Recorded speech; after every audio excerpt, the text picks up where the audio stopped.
ট্রান্সফরমারের অভাবে প্রায় ১.৫ মাস ধরে বিদ্যুৎ সংযোগ বিচ্ছিন্ন হয়ে আছে কিশোরগঞ্জ সদর উপজেলার গাইটাল ডুবাইল এলাকায়। বিদ্যুৎ না থাকায় ভোগান্তিতে পড়েছেন হাজারো গ্রাহক। নতুন ট্রান্সফরমার না থাকায় সংযোগ দেওয়া যাচ্ছে না বলছে পিডিবির নির্বাহী প্রকৌশলী। তবে বিক্রয় ও বিতরণ বিভাগে দেখা যায় মজুদ একাধিক নতুন ট্রান্সফরমার। কিশোরগঞ্জ প্রতিনিধি শফিকুল ইসলাম নাইমের পাঠানো তথ্যচিত্রে বিস্তারিত জানাচ্ছেন সাকিব আল হাসান।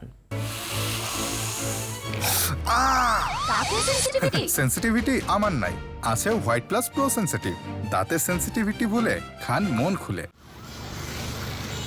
প্রায় ১.৫ মাস আগে বাংলাদেশ বিদ্যুৎ উন্নয়ন বোর্ড পিডিবি কিশোরগঞ্জ সদর উপজেলার ৪ নম্বর ফিডারের গাইটাল ডুবাইল মোড় এলাকার একটি ট্রান্সফরমার বিকল হয়।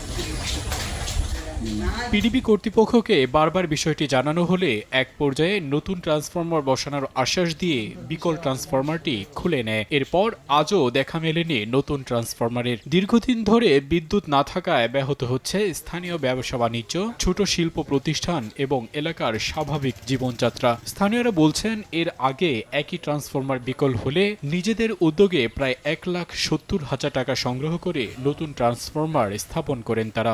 আরেকবার ট্রান্সফরমার কিনে আনছিলাম ১,৭০,০০০ টাকা দিয়ে। তার কেনার পরে তারা এখনো চাইতেছে কি তাদেরকে টাকা দেই, তারপরে ট্রান্সফরমার আনবো।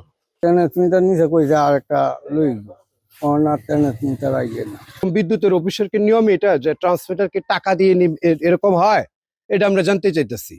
আমাদের ফ্যান চলে না, এই মোটর চলে না, পানি তুলতে পারি না, পানির জন্য বিরাট কষ্ট হয়। পিডিবির বিক্রয় ও বিতরণ বিভাগের কার্যালয়ে একাধিক ট্রান্সফরমার মজুদ থাকলেও নতুন ট্রান্সফরমার না থাকার কথা বললেন দায়িত্বে থাকা এই নির্বাহী প্রকৌশলী।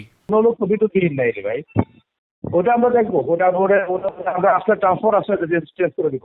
না আপাতত নাই, আমরা ট্রান্সফার আসলে এটা চেঞ্জ করে দেবো। কথা হচ্ছে দ্রুত নতুন ট্রান্সফরমার স্থাপন করে স্বাভাবিক বিদ্যুৎ সরবরাহ নিশ্চিত করার দাবি জানিয়েছেন ভুক্তভোগীরা। সাকিব আল হাসান, RTV।